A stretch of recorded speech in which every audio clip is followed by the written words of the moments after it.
All right, good morning. Some familiar faces, which is good. I'm William. I'm the photographer who spent a few days a couple of weeks ago. I'm just going to close the door because it's quite noisy. Yeah, that's a good idea. That's better. So yeah, I'm the photographer who spent a few days just over two weeks ago in your residence. Basically, I was an artist in residence for 3 days, taking pictures of some of the residents, including some of you. So I'm going to Tess and Karen, and Margaret. The idea came from Alison, who saw the work I did and thought that it might be a good idea to exhibit the work I'd already done and also to create new work with the residents. And obviously, the opportunity was pretty amazing for me. I'm just going to introduce myself a little bit, talk about what I've done in the past. As you can tell, I'm from France originally. I'm also now Australian, but I was born in a very small village in southwest France just over 50 years ago, and I kind of left pretty much as soon as I can. Basically, the small village life didn't really suit me that well, so as soon as I turned 20, basically I left the country. I went over to England. I lived in England for 16 years, and that's where I met my wife.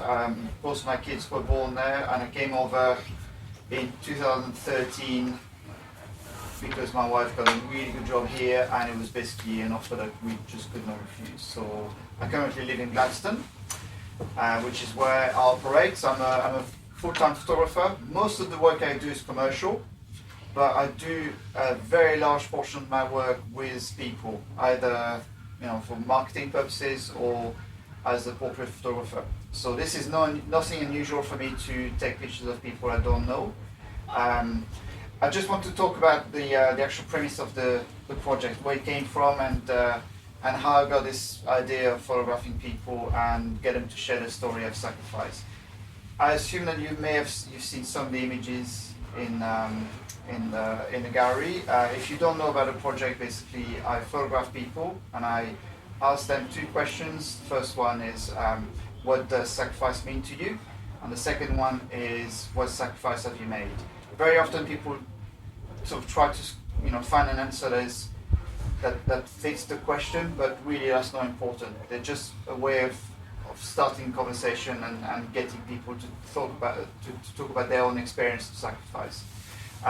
The reason I focus on that word is so I'm not obsessed with sacrifice. It's not that. It's just I needed to have something that would allow me to engage with people and collect stories that were quite personal and were universal. Sacrifice as a notion is absolutely universal. You can go in any country, talk to people of any kind of ages, any kind of background. They will always have something. They understand the principle. They also, in most cases, have something to say about that principle. And the stories are never quite the same. So far, the project has gathered about 65 or probably 67 portraits. So 67 either couples or individuals, and it's still growing. So I don't really plan on stopping because I don't feel first, I'm not bored of the subject, and second, I don't feel I've really gathered quite enough to be democratic, to represent all aspects of life and backgrounds and demographics and so on. So as long as there's some interesting project, I'll carry on taking pictures. And I just want to say a little bit about what can inspire me as well, because obviously the work is done in a very specific, almost rigid way, in a sense that I've got a set of rules and I follow them every single time. And that's something that basically comes from just being inspired by photographers who have done similar work. So I'm just going to show you a couple of things that I stole from, basically. So the first thing is the idea of going from place to place, taking pictures of people. That's basically as old as photography itself. The first photographers in Australia, obviously, some of them worked in the town and they had a studio that was basically immobile, but the large majority realized that very quickly you could go from place to place, from village to village, town to town, and photograph people for money.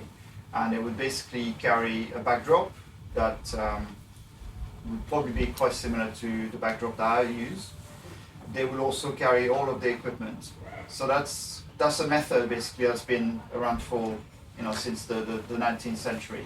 So the way I operate when I've set up backdrop, which is always the same, I carry all the equipment with me.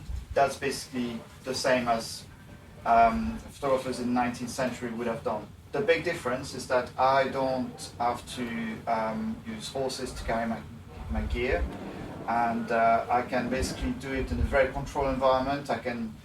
I've got access to clean water to process my film, and I've got a very small amount of equipment I can carry from place to place. But the actual principle is the same basically. So that tradition of taking pictures of people in the open, in various places, that's going on. That's been going on for decades, centuries actually. That's an illustration of what would happen in the 1920s in Paris, for example. People were not used to going to the photographers, so the photographer would come to them. And then since then, there's loads of photographers who've done similar things to what I've done, in the sense that they take their little camera, they take their backdrop, they go to exotic places. This is Having Pen in Peru. That's the resulting image. So you can see the similarity between this and the work I do. I haven't invented anything, but what makes it unique is that every single person has got a different face, a different sort of history, a different story to tell, and that's what I collect. Another inspiration was, sorry, just realised that I blocked the screen there.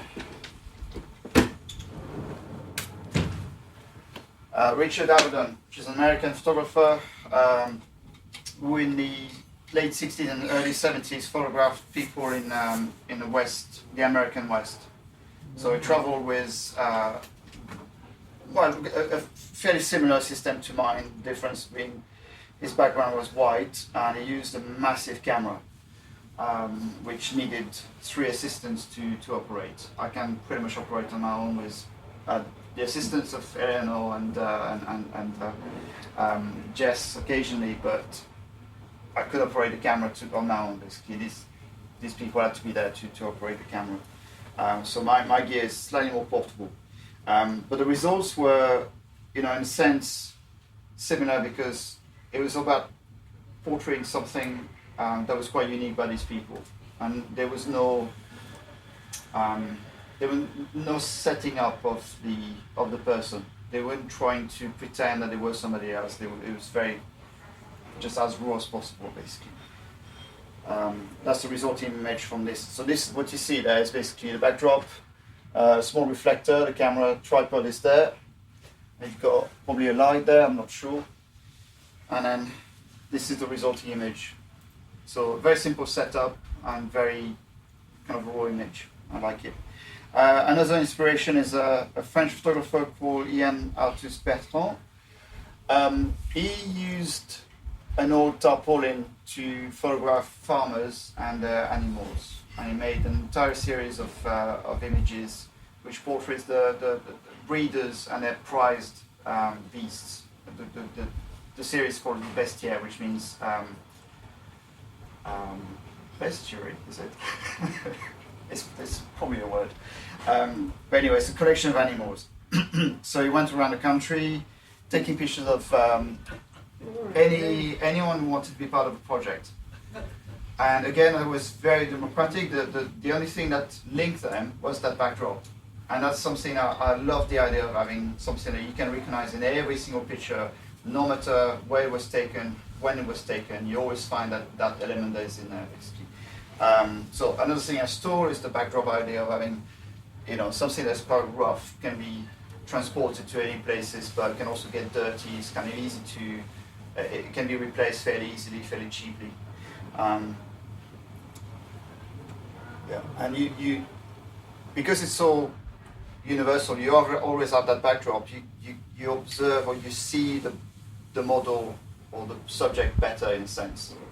You pay attention to the model more than you do what's around them. And I feel that's quite important for me. A little anecdote, Ian Artist Bertrand photographed the French president in 1982, and that's actually the picture that really inspired me to find that backdrop, because I felt this was absolutely awesome. As a setup, I thought this is what I want to do. The French president obviously is not an animal, but the fact that he was actually photographed in the same way as these breeders, these animals, I thought was quite clever. It brought him down to this level of, it's just one of the people. And obviously this was very clever marketing from him. But I like that idea of everybody's on the same stage, everybody's on the same level. There's no, somebody with a higher status, somebody rich doesn't get a better backdrop. They all get the same.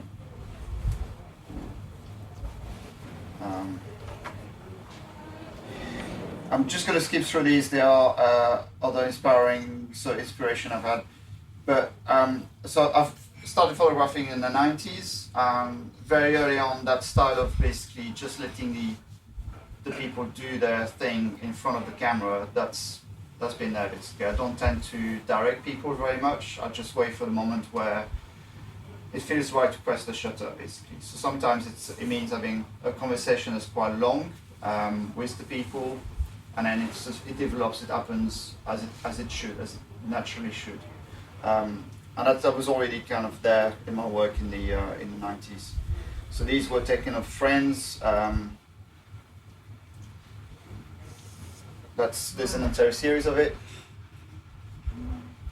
But later on, I also did some work with children, and the theme was made teeth. So there were children who were between 9 and 13 roughly, and they were about to they had started losing their baby teeth, or they were in process of losing them basically. And the idea was just capturing that moment that is kind of they affirm their identity quite strongly at that stage. They become that notion of your body is changing already from being a baby, you've got baby teeth, to being an adult, you've got adult teeth. Before puberty is quite an affirmative kind of moment, and I was interested in capturing that. So obviously you can see the teeth there, but I've got where are they? Oh. So that's my son. So you can see that little one there just dangling. And it's also a moment where adults probably find a little bit disturbing as well. Because we are, as adults, we know that basically your teeth are there for life, and basically if you don't look after them, if you start losing them, it's quite traumatic. For them, it's actually a way of moving forward, losing your teeth. So I just found it was quite interesting to have that confrontation of they're very proud of it, and we're kind of quite disgusted by it. I don't know. Most of you are probably mothers, and probably most of you have experienced it from a different point of view. As a man, basically, it just crossed me out. It was basically blood everywhere. That's what I remembered. But I also photographed them a few years later, once they were effectively teenagers. And to see that difference in their personality was quite impressive. So they were photographed in the same way as Richard Avedon photographed their subject. White background, very stark kind of lighting, just so it was a stage for them. They could do whatever they wanted on it. This is Vaughan. Vaughan is also a young man just about on that wall with the diabetes pump. So I photographed him a few times, and every time is different. He's a much calmer child now than when he was 13. He was probably 13 then. I've also worked a little bit with what we call seniors, and that was basically a way of actually capturing a moment in their life that was quite different. I was photographing people who were in the process of moving out of their home after literally decades living there. so sometimes 50 years. So there was this process of interviewing them, capturing some stories, trying to figure out what it was about their house that was so special and was so important, and why they lived there for 50 years sometimes. And portraits were, done with natural lighting, no setup as much, just waiting for the right moment to press the shutter. Not always. It wasn't always obvious as a portrait. Sometimes people were in the background, just milling around, basically. Yeah. So that process of capturing stories and portraits, that's kind of goes back quite a long way in my work, basically. Now, basically, this project, Sacrifice, was actually started with a road trip from Melbourne, coming back up to Gladstone where I live. So I took all the gears I needed, camera, the backdrop, the stands, no lighting because I use natural daylight. And I flew down to Melbourne and basically hired a van to travel back up. And I would stop in places where either I knew somebody who was interested in taking part, but also places where I didn't know anyone. I would literally go and see somebody in the street or go into a shop and start talking to people. So some of the images you see in the galleries are actually from this trip I did last year in March. There was no real method in terms of approaching people and finding people. As I said, it's a very democratic project, so I didn't have, sometimes people would say, oh, go and see that person, their story is interesting. And I would go and meet them, and sometimes it was a really good session. Sometimes, they would actually say, no, I don't want to be part of it. So, but that persistence, that sort of asking pretty much anyone I met, was important in the process of collecting a very broad range of people. And I mean, during the actual trip, I did collect other images. That's that process of documentation. You don't just work on your project, you also collect other things that you might use later. You don't know what you're going to do with it, but it's good to have them in your bank, basically. So I'm just going to skip through these. Also, because I come from a country, I'm naturally drawn to the sort of natural environment. But what I'm actually interested in, I don't photograph landscape. I could not care. I'm sorry to say that, but I could not care less about landscape photography. It does not interest me at all. But the actual human element in the landscape, that's really something that touches me. So things like, for example, you can see that's the result of probably a very strong storm. You've got signs by the side of the road talking about, obviously, issue of climate crisis, issue of mining, getting into these areas, damaging resources, that kind of thing. So I document all these elements as well. Just going to skip this. I like tarpaulins, as you can see.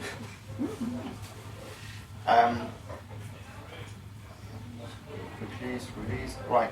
So I'm just going to show you some of the places where I've actually set up that backdrop, because I try to document where I set up as well. I think it could be useful for later. It's useful now. The images you're going to see, basically, they're not necessarily related to images in the gallery. They are, they're part of the collection. They're not necessarily here. So you can see, basically, the idea is really to set up in a place where it's just the right place to take the picture. It doesn't have to be something fancy. It doesn't have to be complex. It doesn't have to be interesting. In this particular one, we can actually see the bus in the background in one of the shots. This one here. So this is the results of that setup.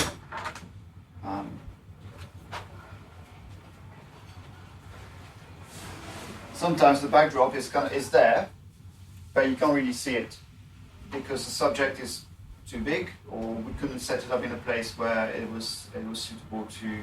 It couldn't really be seen. So the horses pretty much cover the entire backdrop in this one. That's next to an observatory in Narrabri, I think. That's this young man, Vo, that's taken in Gladstone. Initially, I was going to include a big ball there. That was part of the picture.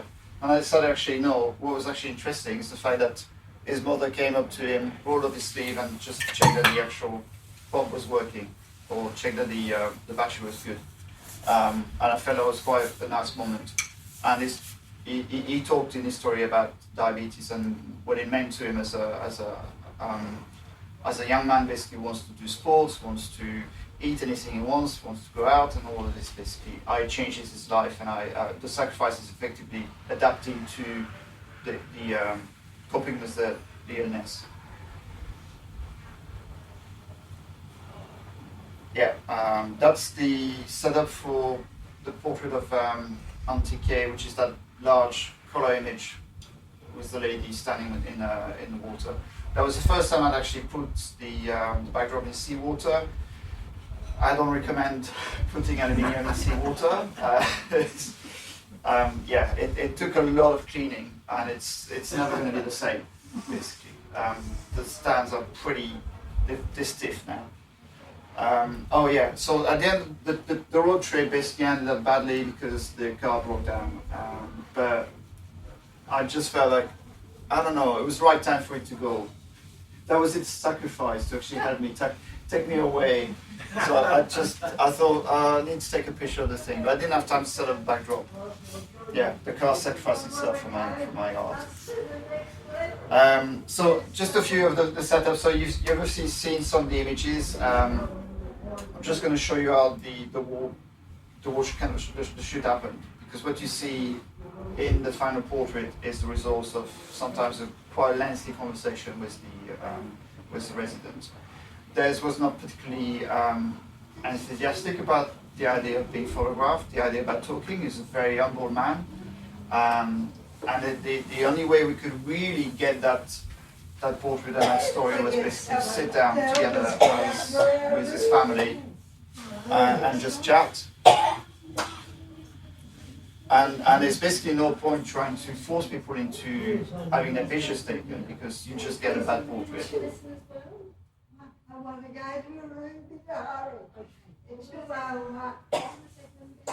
This is set up for photograph of Tess. Again, the actual backdrop for that portrait is barely visible. You can see a black shape behind it, and you can't really see what it is. And it doesn't matter. I know it's there. We all know it's there. That's the setup for John's portrait, which just turned up. Just sit tight. And are you okay, John? By the way, because I'm really sorry, John. I know you were cold, sitting on that bench. You were very cold. You were clearly shivering, and you stayed there. You tell me, I want to go inside. And I think that's actually really quite brave, and that's actually a mark of the sacrifice that you've prepared to make. And I hope you didn't get sick. Yeah, horrible. No, good. I would have felt horrible. But yeah, that was a very simple setup. John could sit down and just be himself, basically. That's the picture of. So that's the setup for Alan, just in the courtyard out there.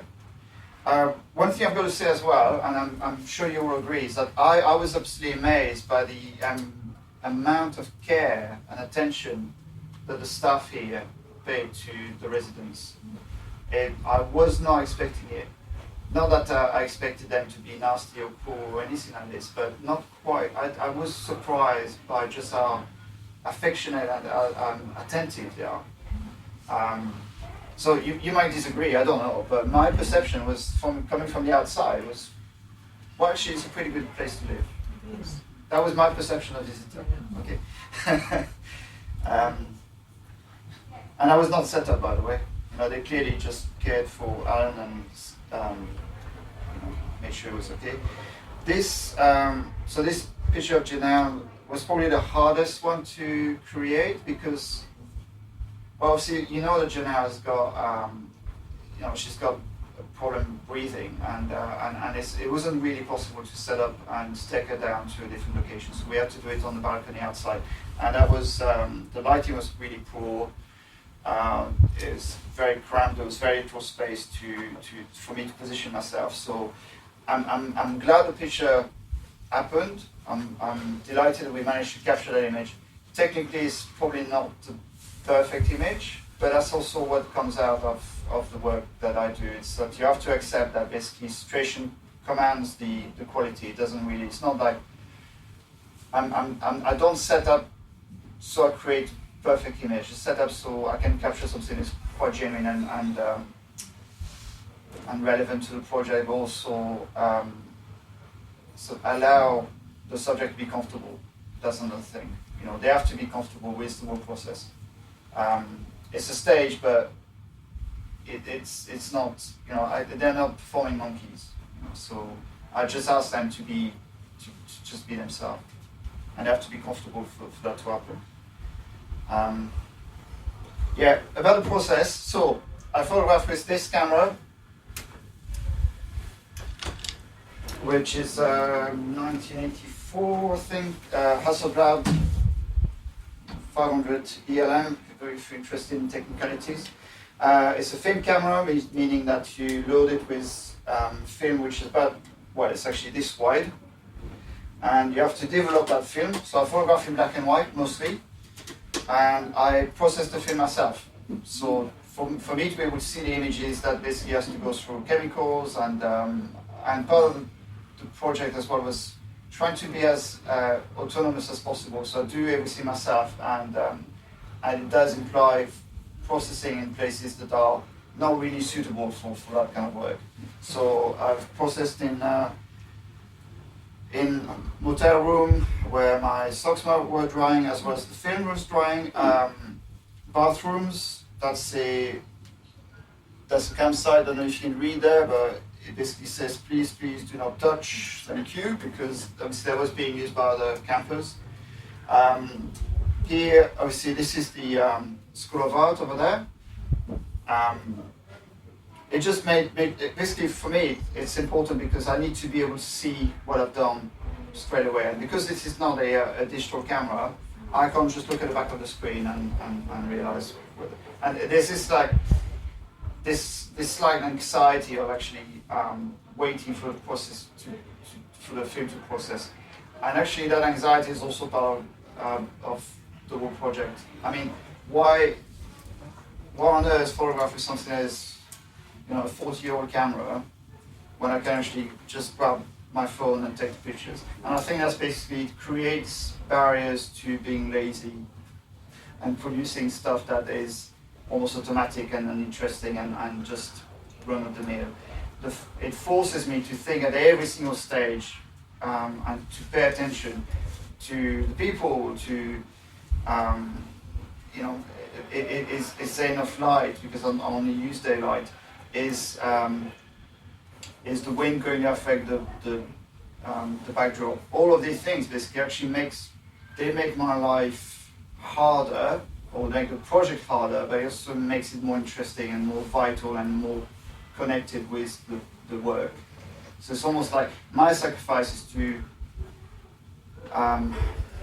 go through these barriers so I can capture a story of sacrifice that comes. So that it's very much a project, a process of collaboration. If I just expect people to just give me their story and I just take a few snaps, it's a lazy process. It's not something that gives any value to the actual work.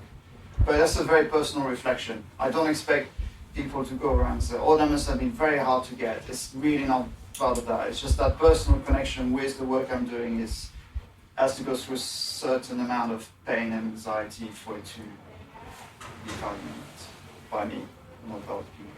I don't know. Sorry, I'm going a bit too deep there. But anyway, the camera does actually mean something. It does mean a connection with the people, because there's no screen you can see, so the only way to actually see what's going on is through this here, and I can see the image basically forming inside there, and you're welcome to come and have a look later. So I can see John here, I can focus very easily, but at the same time I can also talk to John, and I can sort of make sure that nothing else is happening around that could actually interfere. But I can also wait for something to happen. So I can wait for somebody to walk into the frame, for example, and then that's when I press the shutter. All of these things they don't tend to happen with digital cameras. You're kind of disconnected in a sense. You put the camera to your eye, you hide behind something, and it's not this like immediate connection you have with your subject. So it's not because it's pretty that I use it. I find it pretty.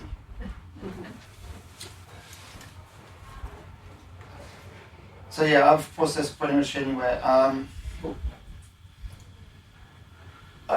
Again, a little bit more about technicalities. That is this working? No. But basically, the film gets digitized. So once I've processed it, I need to actually I need to turn it into a digital image for it to be printed. Unfortunately, now it's very complex to print directly from film. It's not cost effective either. So I digitize the film, manipulate it on computer. Very little I've got to say. The image normally comes out pretty good. And then the process of printing obviously starts, and that's the bit I don't do. I don't print myself because other people are better at doing that than me. So I just hand it over. I've lost my pictures. Oh, there you go. So that's the process. So it's basically a digital camera that photographs the film. It goes onto a computer. There's a blue filter that basically reduces the contrast, and then it gets turned to negative automatically in a second. So this is Senator Alderman Payne, who was the Green Senator for Gladstone, and I've not used that image yet. It's not in any of the exhibitions I've done, but it might be in future ones. So I keep collecting images, and then it just allows me to kind of, I don't know, pick from like different bits. You know, I can create themes if I want to. The exhibition is actually part of the touring exhibition, by the way. So, as I said, this is the third. It's also the second part of as part of the tour. There will be another 3 locations, 3 exhibition sites in 2023 and 2024. So accumulating more work is also part of the process of like, what if I just want to do an exhibition with just people connected to rural areas, you know, regional areas. I can if I want to. I'm aware that I do talk a lot, so if you have questions, by all means ask. These basically are a large majority, not all of them. Some of the images that you see there aren't actually in the exhibition. Sometimes I change my mind. Sometimes I decide on a picture and just take it out because another one fits the story better. That's the case of Riverbank Frank, whose photograph is actually a close-up in the exhibition. Because I felt that his position there is basically sitting down is also very small in the frame, and that's not what it is. It's actually a very big person in the community, despite the fact it's actually physically very, very small. And the actual image, if you see, is basically a close-up of him looking away, and that's actually a position that we had, or I was that far away from when I was talking to him and collecting the story, and it felt far more relevant to the conversation and to the relationship I had with him than being far away. It's actually is connected to people. He asks people to sit down in the grass and he will talk to you. And he's an Aboriginal elder who's not going to be satisfied with being on the stage talking in a megaphone to a large crowd. It's just he works one-on-one, and I felt that picture didn't really represent him, so I changed my mind.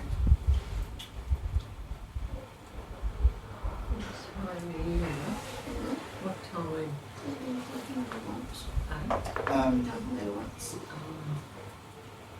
Yeah, there's some stories are quite touching and also quite frightening sometimes. This particular person here, her sacrifice was basically having to raise about $1 million in order to free her brother from. Her brother was kidnapped in Somalia, held there for about a year, whilst she and her family negotiated his release. So that was taken in Bundaberg. As you can see, the backdrop is kind of there, but it's really not. It's all about her expression. And That's one of my favorite because of the story, but we will all have different favorites.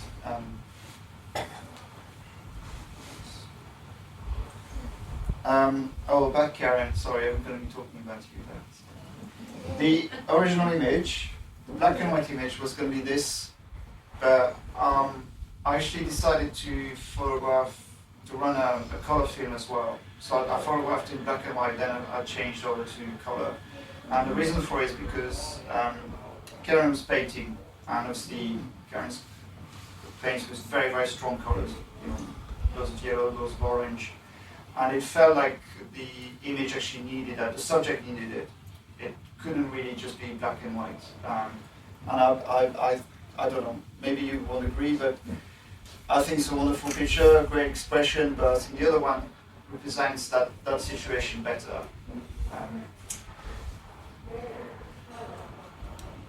Any question? Do you prefer black and white? I know it doesn't fit all situations, but you said most of your work's in black and white. For this project, I think it's essential it's in black and white. It's the lack of distractions. I mean, very simple reason, like, if you look at a picture like the one I've got of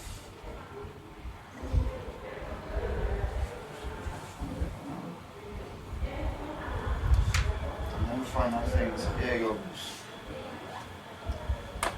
So the bus, we don't know what color it is. You don't know what color it is. I know what color it is. And the fact that if the bus was colored, so if you imagine it's a pale shade of pink, or it's a light green, or a yellow, it would come out like this. In black and white. It just comes out like that. Basically, that's the tool that translates that color. But if you photograph it in color, then the bus takes a lot more importance in the actual frame. It's no longer about that kind of slightly awkward pose of their relationship, that they are kind of together, and they talk about the fact that they basically can't get away from each other. They're in a bus all the time, and they probably love each other, but it's this weird relationship where, I'm sure sometimes they hate each other, sometimes they actually love each other, but they can't separate because that's their home. There's no going to a different room, And that slightly awkward pose there, I think, just shows that they are a unit, but not necessarily completely connected. And all of this, I feel, that would be missed if you had bright colors in the background. I don't know, You can still too much. You can still imagine the color though, because You can decide on the color. you would think that the Christmas shirt is going to be red probably, so you can kind of still look at it with color, even though it isn't colored. Do you know? Yeah. Absolutely, and actually that's a very good point about the shirt. The shirt is bright red. So all of a sudden, if you don't have the shirt in black and white, it is in bright color, it becomes about Christmas. And it's definitely not about Christmas. And also, the bus is actually white, by the way, just to let you know. But there's the contrast between the red and that kind of snot green is probably not the best combination to look at. So I think this is so much more neutral and it doesn't distract, basically. So yes, that's a very long answer to a very short question. I'm sorry. But I do photograph in color. I mean, the whole series of Living Home, these images, all of these have been taken in color. And that's because the home is actually part of the portrait. So it felt important that the decor, whether it's thought about or not, it's just, in most cases, basically these people have been there for so many years that they don't really give too much thought about design and French way or it's not about making it harmonious color-wise, but it's part of the. It's important to see that you've got yellow mining trucks basically, because that connects with his work. That's an incredible color for glass, I find. It's an incredible image. Sorry? I think that's a really beautiful image. Thank you. So to me, that making the house almost a subject of the actual portrait, it felt important. And to translate that, you need to capture color. I'll photograph. I mean, all the commercial work I do in color is in color, naturally. And it's very much, if I start with one, basically I tend to stick to one. So if I start a project in black and white, I tend to stick. But I can break the rules if I feel. But it's exceptional, I've got to say. So with Auntie Kay, did you start it with colour or did you do both? I've got a film black and white here, which I don't use. And the Actually, that's not true. There's one picture on my website there's a black and white here. And Wanda, she was both? Yeah. It's that option. It's being able to, because so it's actually quite difficult to get a good black and white image from a color negative. You can do it, but the contrast tends to be a bit weird and awkward.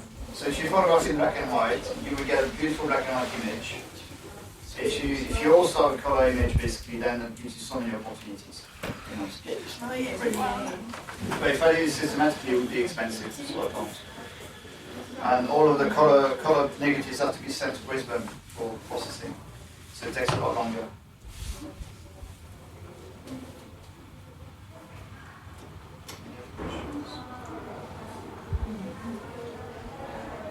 Oh, I've got to say, actually, sorry, I completely forgot about that. I've got to mention about the workshop, because that was one amazing experience, I've got to say.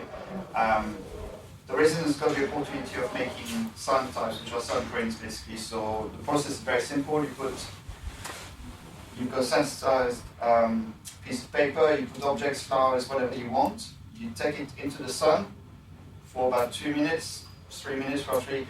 You take it back, you take the objects off, and then you put it in water, and you get things like that.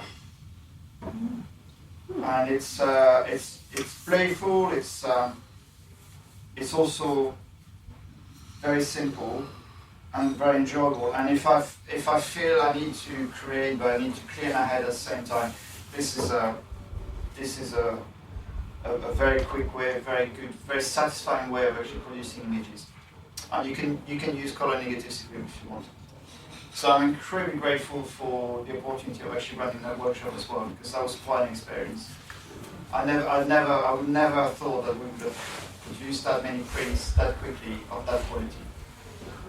Yeah, that was really good.